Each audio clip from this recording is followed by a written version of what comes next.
Gold, trusted gold buyers. మీరు తాకట్టు పెట్టిన బంగారాన్ని విడిపించి ఈ రోజు ఉన్న మార్కెట్ ధరకు కొనబడను.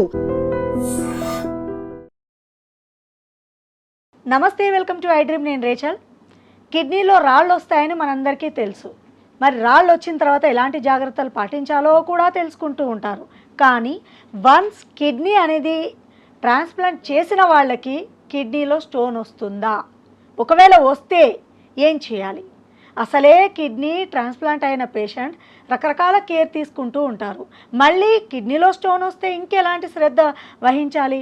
వాళ్ళు తీసుకునే డైట్ ఎలా ఉండాలి? ఎవరికి వస్తుంది? ఇలాంటి పూర్తి డౌట్స్ని క్లారిఫై చేయడానికి నేను సిద్ధంగా ఉన్నాను డాక్టర్ గారితో. డాక్టర్ గారు నమస్తే అండి. ఎస్, మామూలుగా ఒక మనిషిలో కిడ్నీ స్టోన్ వచ్చిందంటేనే చాలా ఇబ్బందికరము. కానీ ఎంతోమంది పేషెంట్స్, ఇప్పుడు మీ దగ్గర చాలామంది పేషెంట్స్ కిడ్నీ ట్రాన్స్ప్లాంట్ చేసుకున్న వాళ్ళు కూడా ఉంటారు. వాళ్ళలో కూడా కిడ్నీ స్టోన్ వస్తుందా? వాళ్ళ కిడ్నీకి కూడా అనేది క్వశ్చన్. వస్తుందండి.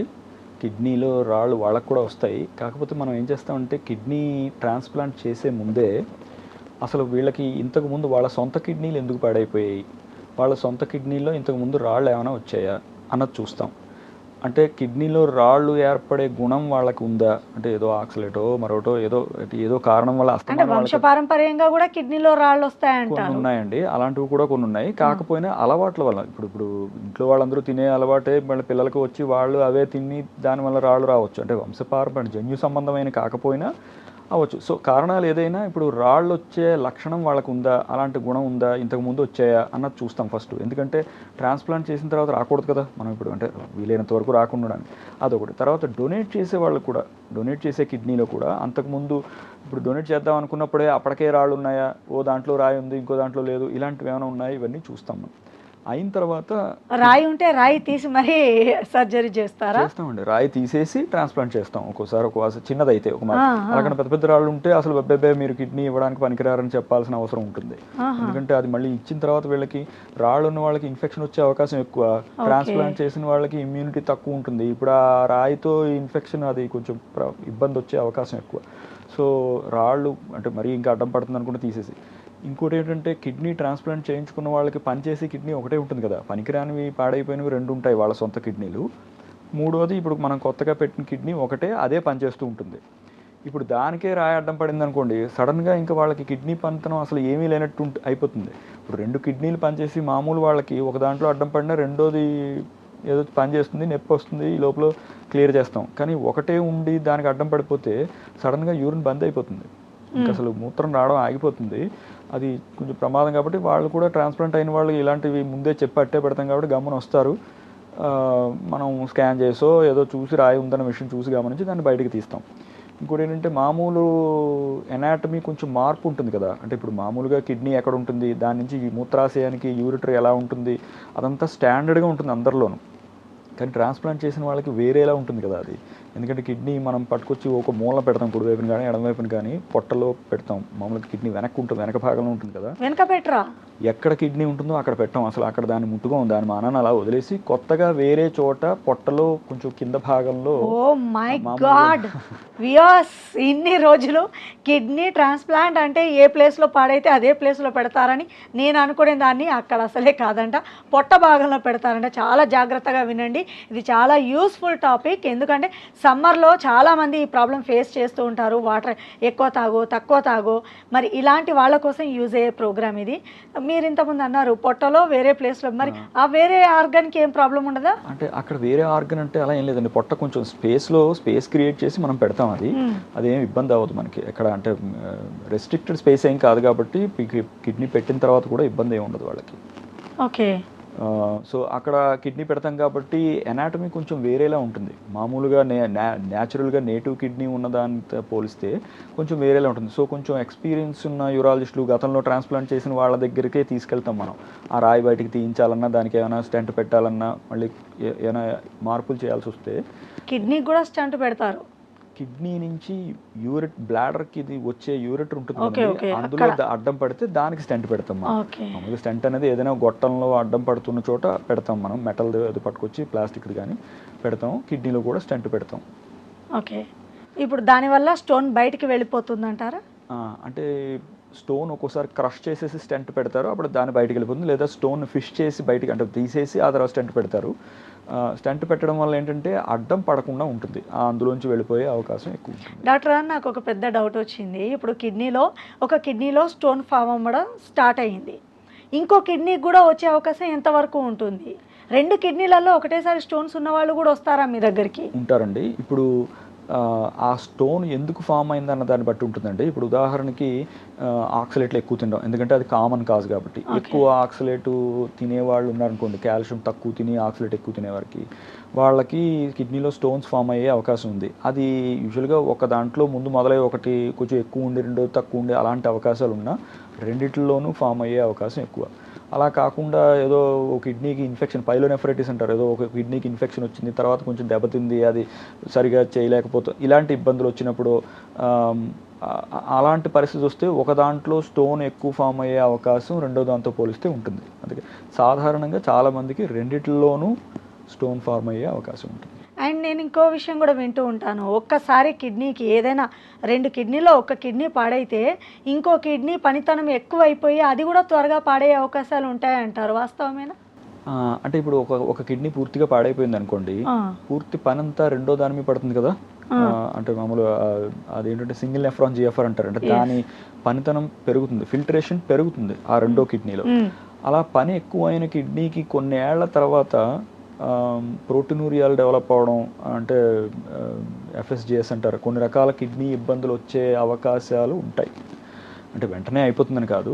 సో దానికి ఏం చేస్తామంటే మనం జాగ్రత్తగా అందుకే యూరిన్ టెస్ట్ చేయడాలు, ప్రోటీన్ లీక్ అవుతుందో లేదా, క్రియాటిన్ ఏ ప్రాంతంలో ఉంది, బీపీ కంట్రోల్లో ఉందా లేదా, కాళ్ళు ఏమైనా పొంగుతున్నాయా, ఇలాంటి సూచనలు అవి ఉన్నాయా లేదా చూడడం, బీపీ బ్లడ్ టెస్ట్లు ఇవన్నీ చూసి మనం దాన్ని రెగ్యులేట్ చేయడానికి, అంటే దాన్ని ఏమైనా మేనేజ్ చేయడానికి అవుతుందేమో చూస్తాం. అంటే దీన్ని బట్టి ఒక కిడ్నీ పాడైతే ఇంకో కిడ్నీ పాడే అవకాశాలు చాలా జాగ్రత్తగా ఉంటే ఓకే, ఎక్కువ కాలం ఉంటుంది, అదర్వైజ్ తగ్గే ఛాన్సెస్ ఉంటాయి. చాలా మందిలో పెద్ద ఇబ్బంది ఉండదు, కానీ అవకాశం అయితే ఉంటుంది. అసలు పూర్తిగా ఏం పెద్ద తేడా ఉండదు అని అనడానికి లేదు. ఓకే, ఒక కిడ్నీ మీదే బతికే వాళ్ళు ఖచ్చితంగా ఇంకో కిడ్నీ ట్రాన్స్ప్లాంట్ చేసుకోవాలంటారా? ఒక కిడ్నీ మీద ఉన్న వాళ్ళకి అసలు చేయకూడదండి, మనం చేయనివ్వరు గవర్నమెంట్, అంటే అది లీగల్ కాదు. అది పూర్తిగా 2 కిడ్నీలు పాడైతేనే తర్వాతే ఒక కిడ్నీ ఇస్తారు, తెచ్చుకుంటారు. ఎందుకంటే ఒకటి పని చేస్తున్నా కూడా మనిషికి ప్రాబ్లం ఏమి ఉండదు. ఇప్పుడు ట్రాన్స్ప్లాంట్ చేసినా ఒకటే కదా పనిచేస్తుంది ఎలాగును.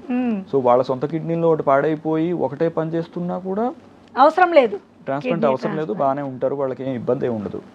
కాకపోతే చిన్న రిస్కులు కొంచెం ఎక్కువ ఉండొచ్చు, ఏదో హైపర్ టెన్షన్ కొంచెం ఎక్కువ వచ్చే అవకాశం ఉందనో, రాయి అడ్డం పడితే వెంటనే ఇబ్బంది వచ్చే అవకాశం ఉందనో, ఇలాంటివి ఉంటాయి. కాబట్టి మనం అప్పుడప్పుడు వాళ్ళని చూసి అంతా బాగానే ఉన్నారా, ఏదైనా చిన్న రాయి చిన్నగానే ఉండగానే రాయి ఏమైనా ఫామ్ అవుతుంది అనుకుంటే అది కొంచెం పెద్దదయ్యి అడ్డం పడేదాకా కాకుండా ముందే ట్రీట్మెంట్ చేసి వాళ్ళని భవిష్యత్తులో ఇబ్బంది లేకుండా చూసుకోవడం, ఇలా జాగ్రత్తగా చూసుకోవాల్సిన బాధ్యత మన దగ్గర. డాక్టర్ గారు, ఇప్పుడు కిడ్నీ ట్రాన్స్ప్లాంట్ అయ్యింది, ఆ కిడ్నీలో స్టోన్ ఫామ్ అయ్యింది అని ఒక మనిషికి తెలియాలి అంటే ఎలాంటి సిమ్టమ్స్ కనిపిస్తాయి బాడీలో? మీరు ఎలాంటి డౌట్స్ రేజ్ చేస్తారు? మామూలుగా సొంత కిడ్నీలు ఉన్న వాళ్ళకి నెప్పట్టినట్టు ట్రాన్స్ప్లాంట్ కిడ్నీ వాళ్ళకి అంతలా ఆ ప్రాంతంలో నొప్పి పట్టకపోవచ్చు, ఒక్కోసారి నొప్పి అంతలా తెలియకపోవచ్చు. ఎందుకంటే మనం ఆర్టరీ, వెయిన్, యూరిటర్ కనెక్ట్ చేస్తాం కానీ నర్వ్స్ ఏమీ కనెక్ట్ చేయము, ఇంకా నర్వ్స్తో. సో ఆ కిడ్నీలో ఏదైనా ఇబ్బంది వచ్చినా, నొప్పి వచ్చినా, సొంత కిడ్నీలో నొప్పి వచ్చినంతగా పేషెంట్కి తెలియదు. సో అది జాగ్రత్తగా చూసుకోవాల్సిన బాధ్యత మనదే. అందుకే ట్రాన్స్ప్లాంట్ అయిన తర్వాత ఫాలో అప్ అవుతారు కదా రెగ్యులర్గాను. మనం ఏదో ఎన్నాళ్ళకు ఒకసారి అప్పుడప్పుడు స్కాన్ చేసి కిడ్నీ ఎలా ఉందని చూడడం, దాని రక్తనాళం బాగానే ఉందా లేదా, మూసుకుపోకుండా ఫ్లో బాగుందా లేదా, యూరిటర్ అంతా ఫ్లో బాగానే ఉందా, ఇలాగా అంటే దానికి సంబంధించిన పరీక్షలు కాలానుగుణంగా, అంటే దాని సమయం 1 సంవత్సరం అయిన తర్వాతనో 2 ఏళ్లకనో ఏవో రకరకాల చేయాల్సినవన్నీ ప్రోటోకాల్ ప్రకారం చేసుకుంటూ వెళ్తాం. ఎందుకంటే భవిష్యత్తులో ఇబ్బంది వచ్చే అవకాశం ఉంటే ముందే దాన్ని పసిగట్టి గ్రహించి ట్రీట్ చేయడం కోసం. ఎంత సైజు వరకు స్టోన్ ఉంటే యూరిన్లో వచ్చేస్తుంది డాక్టర్ గారు? మామూలుగా అనుకోండి, మామూలు వాళ్ళకి ఇప్పుడు ఉదాహరణకి స్టోన్ పెద్దదయ్యే కొద్దీ బయటికి వచ్చే అవకాశం తగ్గిపోతుంది. అంటే ఇప్పుడు 6 మిల్లీమీటర్స్ ఉందనుకోండి, 6 మిల్లీమీటర్స్ కన్నా ఉన్న స్టోను దానంతట అది బయటకు వచ్చే అవకాశం మన భారతీయుల యావరేజ్ హైట్ వాళ్ళకి 50% ఉంటుంది ఇంచుమించుగా. అంటే ఇప్పుడు 6 కన్నా పెరిగింది అనుకోండి, 7 అయింది అనుకోండి, ఈ 50% ఛాన్స్ తగ్గుతుంది కదా. అంటే బయటికి దానంతరం వచ్చే అవకాశం 30% అయిపోవచ్చు, ఇంకా 8, 9 అయ్యేపాటికి ఇంకా 10% అయిపోతుంది, ఇంకా అంతకన్నా పెరిగితే అసలు రాదు. అలాగే అదే మరి స్టోన్ సైజ్ చిన్నది అవుతుంది అనుకోండి, దాని తర్వాత బయటకు వచ్చే అవకాశం పెరుగుతుంది. ఇప్పుడు 3 mm ఉందనుకోండి, అసలు దాని గురించి మనం పట్టించుకోకర్లేదు, అదే వచ్చేస్తుంది ఇంచుమించుగా ఎప్పుడో కదిలి. ఒక్కొక్కసారి ఏమవుతుందంటే స్టోన్ ఇంపాక్ట్ అయిపోతుంది, అంటే ఇలా అతుక్కుపోయినట్టు యూరిటర్లో అతుక్కుపోయినట్టు అయిపోతుంది, అది కదలదు. ఇంకా అది చిన్నదైనా చిన్న రాయి అయినా అది దానంతరం బయటకు వచ్చేస్తుందని మనం అనుకున్నా కదలదు, ఎంతకీ నొప్పి వస్తూ ఉంటుంది, ఎంతకీ తగ్గదు, భవిష్యత్తులో ఇన్ఫెక్షన్ కూడా వచ్చే అవకాశం ఉంటుంది అనుకున్నప్పుడు ఇంకా సరే రాయి చిన్నదైనా ఇంపాక్ట్ అయిపోయింది, పేషెంట్కి నొప్పి వస్తుంది, ఇన్ఫెక్షన్ వచ్చేది రావచ్చు, అలాంటప్పుడు మనం వెళ్ళి లోపలికి వెళ్ళి తీయాల్సిన అవసరం ఉంటుంది. సో సైజుని బట్టి అయితే అప్పుడు కూడా మొత్తం కట్ చేయాల్సిన అవసరం లేదు కదా, ఎక్కడ కట్ చేయరండి. మామూలు మూత్రద్వారం నుంచి లోపలికి సన్నని కెమెరాతో లోపలికి వెళ్ళి సిస్టోస్కోపీ అంటారు, ద్వారా లోపలికి వెళ్ళి స్టంట్ పెట్టడం, ఇవన్నీ ఇంకా మామూలుగా రెగ్యులర్గా మనం చేస్తాం. వన్స్ మీరు అన్నట్టు కిడ్నీలో స్టోన్ తీసి స్టంట్ పెట్టేశాక నార్మల్ లైఫ్ ఎప్పటి నుంచి స్టార్ట్ చేయవచ్చు పేషెంట్, అండ్ ఆ తర్వాత ఫుడ్ కానీ వాళ్ళు తీసుకునే కేర్ ఎలా ఉండాలి? అంటే ముందు అసలు రాయి వచ్చినప్పుడు ఆ రాయి తీసారనుకోండి బయటికి, దాన్ని మనం అనలైజ్ చేస్తాం ల్యాబ్కి పంపించి ఏ రకం రాయి అని. రాయి ఏమిటంటే రాయిలో కూడా రకాలు ఉన్నాయండి మామూలుగా calcium oxalate, calcium phosphate, uric acid stones, cystine stones, ఇలాగ రకరకాల స్టోన్స్ ఉంటాయి. కొన్ని రకాల మందుల వలన కూడా రాళ్ళు ఏర్పడే అవకాశం ఉంది, అంటే హెచ్ఐవి మందులు అవి అని. ఏ స్టోన్ చాలా డేంజర్ స్టోన్ అండి, ఇన్ని రకాలు చెప్పారు. స్టోన్ లో డేంజర్ అని ఏం లేదండి, సైజే డేంజర్, డేంజర్ ఉంటుంది. తర్వాత ఇన్ఫెక్ట్ అయిందా లేదా ఇలాంటి విషయాలు తప్ప రాయి ఏ రకం రాయి అన్న దాంతో పెద్ద డిఫరెన్స్ ఏమి ఉండదు మనకి. అంటే కొన్ని రాళ్ళు స్ట్రాంగ్ ఉంటాయా ఏంటి మరి? అంటే అందులో మళ్ళీ కొన్ని మిక్స్డ్ స్టోన్స్ ఉంటాయండి, అన్నీ ఒకదాని. ఇప్పుడు కాల్షియం ఆక్సలేట్ కొంత, ఏదో ఫాస్ఫేట్ కొంతనో, లేకపోతే ఏదో యూరిక్ యాసిడ్ కొంత, ఇది కొంత, అలా కలిసి ఉంటుంటాయి. సో అది ఎంత గట్టిగా ఉందన్నది దాని కాంపోజిషన్ బట్టి మారుతూ ఉండొచ్చు. సో కొన్ని నీళ్ళు ఎక్కువ తాగితే కరగలుగుతాయి, కొన్ని ఎంతకీ కరక్కపోవచ్చు, కొన్ని లోపలే చితికిపోయి అవి తాగితే కరిగిపోతాయా? లేదండి, దాంతో ఎముకే కరుగుతుంది అంటారు, దాంతో ప్రాబ్లం ఎక్కువ వస్తుంది అనుకుంటాను. ఇంకెక్కువ వస్తుందా? షుగర్ ఎక్కువ తీసుకున్న వాళ్ళకి యూరిక్ యాసిడ్ పెరగడము, దాని వలన యూరిక్ యాసిడ్ స్టోన్స్ పెరగడం, ఈ ఎముకల్లోంచి కాల్షియం వాటిని బయటికి లాగే గుణం ఉంటుంది, ఫాస్ఫోరిక్ యాసిడ్ ఎక్కువ ఉన్న డ్రింక్స్ తాగే వాళ్ళకి.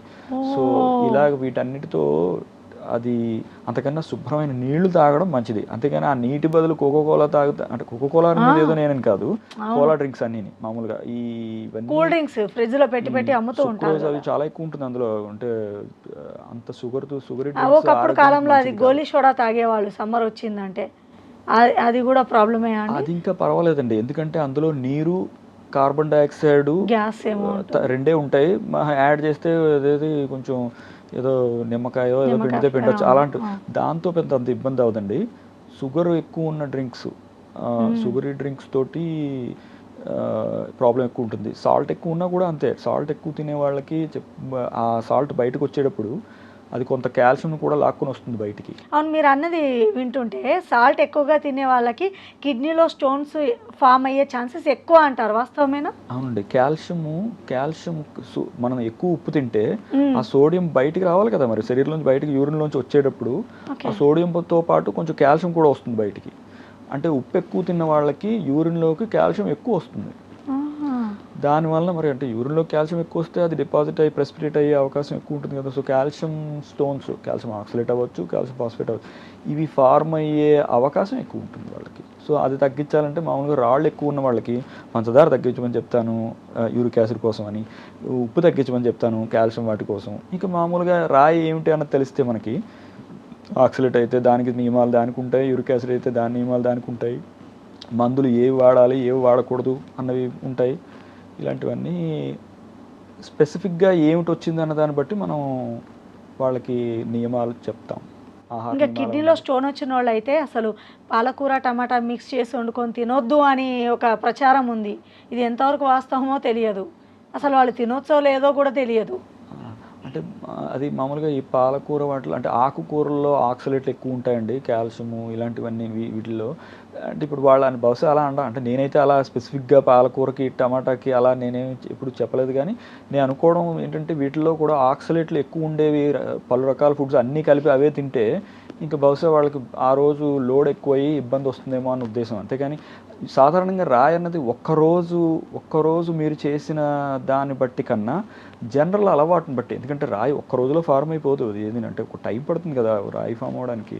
సో అలవాట్లను బట్టి కొన్ని నెలల తరబడి ఒకలాంటి రాయి ఏర్పడే అవకాశం ఉన్న అలవాట్లు ఉన్న వాళ్ళకి రాయి ఏర్పడుతుంది. అంతేగాని ఒక్కరోజు అదేదో టమాటా పాలకూర కలిపి తిన్నంత వెంటనే రాయి వచ్చేస్తుందని ఇప్పుడు వంశపారంపర్యంగా కిడ్నీలో స్టోన్స్ వస్తాయి అంటారు. దీనిపైన ఏం చెప్పదలుచుకున్నారు? కొన్ని కండిషన్స్ ఉన్నాయండి. ఫెమిలియర్ హైపర్ ఆక్సిలూరియా అనో లేకపోతే ఇలా కొన్ని రకాల యూరిక్ యాసిడ్ సంబంధించినవి, టీకేడి అంటారు, autosomal dominant tubulointerstitial kidney disease, పేర్లు పక్కకు పెడితే కొన్ని రకాల జన్యు సంబంధమైన డిసీజెస్ తోటి రాళ్ళు ఎక్కువ ఫార్మ్ అయ్యే అవకాశం ఉందండి. సో వాళ్ళని మనం అంటే ఇప్పుడు వాళ్ళకి చిన్నతనంలోనే ఎక్కువ రాళ్ళు వచ్చేయడం, అది ఇంత చిన్నప్పుడే ఇన్ని రాళ్ళు ఉన్నాయి ఏమిటన్న అలా మనం గమనించినప్పుడు అసలు యంగ్స్టర్స్ అవ్వకముందే కిడ్నీ ప్రాబ్లం వచ్చి కిడ్నీ ట్రాన్స్ప్లాంట్ చేసిన సందర్భాలను కూడా చూస్తున్నాము నవేడేస్. అంత చిన్న వయసులోనే అన్ని రాళ్ళు వచ్చి స్టోన్ బర్డెన్ ఎక్కువ ఉందన్నప్పుడు మనకు అనుమానం వస్తుంది, ఎందుకు ఇంతలా అయిందని, వాళ్ళకి ఏమైనా ప్రత్యేకమైన ఆహారపు అలవాట్లు ఉన్నాయా లేకపోతే జన్యు సంబంధమైన ఇబ్బందులు ఉన్నాయా అనేది టెస్టులు ఉంటాయి, దానికి జీన్ టెస్టులు, అవి చేసి చూస్తాం. పాజిటివ్ వస్తే మనకు అర్థమైపోతుంది దీనివల్ల వచ్చిందని. అప్పుడు ఇంకా వాళ్ళకి ఏం జాగ్రత్తలు తీసుకోవాలి, ఎలా చేయాలి, కొంచెం స్థాయి ఎక్కువలో ఉన్నా కానీ దానికి ట్రీట్మెంట్ ఉంటుంది. ఏదో అంటారు, ఇప్పుడు కిడ్నీలో స్టోన్ ఉన్న వాళ్ళు ఒకటేసారి లీటర్ బాటిల్ ఎత్తి తాగేస్తే వెయిట్ వెంటనే కిడ్నీ మీద పడి స్టోన్ బయటికి వెళ్ళిపోతుంది అంటారు. ఇది వాస్తవమా లేకపోతే ఊరికే అలా చెప్తారా? అర్థం కాదు. లేదండి, అంటే స్టోన్ ఇప్పుడు చిన్న రాయి ఉందని మనం ఇందాక అనుకున్నట్టు అది దానంతట బయటకు వచ్చే అవకాశం ఉంది బాగానే అనుకున్న వాళ్ళకి నీళ్ళు ఎక్కువ తాగడం వల్ల అది కొంచెం ఎక్కువ యూరిన్ వస్తుంది కదా, ఫ్లష్ అయినట్టు అయ్యి బయటకు వచ్చేసే అవకాశం ఉంటుంది, అందులో అనుమానం ఏం లేదు. తాగమని చెప్తాం. అప్పుడు వాళ్ళకి మామూలుగా రెగ్యులర్గా 2 లీటర్లు తాగుతుంటే 4 లీటర్లు తాగమని చెప్తాం, అంతకన్నా ఎక్కువ తాగడం మంచిది కాదు. సో అలా చెప్తాం. అలా 2 రోజులు 4 రోజులు 5 రోజులు 10 రోజులు వాళ్ళు ప్రయత్నించి చూస్తారు, రాయి బయటకు వచ్చేస్తే సరే, లేదు అంటే అప్పుడు మనం ఏమైనా చేయాలా, వాళ్ళకి దానివల్ల ఇబ్బంది ఉందా లేదా అన్నది మనం గ్రహిస్తాం. అదే రాయి పెద్దది ఉందనుకోండి, ఇందాక మనం 10 మిల్లీమీటర్లు లేకపోతే కొన్నిసార్లు 1.5 సెంటీమీటర్లు ఇలా పెద్ద ఉంటాయి దానికి. అలాంటివి అయితే మీరు ఎన్ని నీళ్ళు తాగినా అది ఏం చేసినా ఏ మందులు వాడినా లోపల కరిగిపోయే మందులు వాడితే కరగచ్చేమో, కానీ అంతంత పెద్ద ఉన్నవి కరగడానికి ఏళ్ళు పడుతుంది. పైగా ఇప్పటికి అంత పెద్ద రాయి ఏర్పడే గుణం ఉన్న, అంటే ఏదో ఆహారపు అలవాటో జన్యు సంబంధమైన ఇబ్బందో ఇన్ఫెక్షనో మరోటో ఏదో ఈ కారణం ఉంటేనే కదా అంత దాకా వచ్చింది. ఇప్పుడు అంతలా ఉన్న వాళ్ళకి మందులతో మాత్రమే దాన్ని అంత పెద్ద రాయిని కరిగించాలంటే చాలా కాలం పడుతుంది. ఇంపాసిబుల్ అంటారా? అలా చాలా ఇంప్రాబబుల్, కొంచెం టైం టేకింగ్. అంతకని ఈ లోపల ఇన్ఫెక్షన్స్ వచ్చి ఇబ్బంది పడకుండా మనం దానికి లోపలికి వెళ్ళి చేయొచ్చేమో చూస్తాం. రైట్, వాల్యుబుల్ ఇన్ఫర్మేషన్ ఇచ్చారండి శ్రీరామచంద్రశేఖర్ గారు. థ్యాంక్ యూ సో మచ్ అండి. And for more videos, please subscribe to iDream channel. Subscribe to iDream Media. Please subscribe to iDream. Please subscribe to iDream. Please subscribe iDream. And please subscribe to iDream. For more videos, subscribe to iDream. please like, share and subscribe to the channel. Congratulations, iDream. Subscribe to iDream. Subscribe to iDream. So subscribe to iDream Media. iDream ki iDream team andarki huge congratulations. Please subscribe iDream Media. Please subscribe to iDream. Subscribe iDream. Please subscribe to iDream. iDream అంటే నా కళల ఛానల్ను subscribe చేసుకున్న నోరు తిరుగుతలేదు, మీరైతే గంట గుర్తు కొట్టండి. For more such videos, please subscribe to iDream. Subscribe to iDream. Please subscribe to iDream. Please subscribe iDream Media. Please do subscribe to iDream. Please subscribe to iDream Media. For best entertainment and information, please subscribe iDream. And don't forget to subscribe to iDream.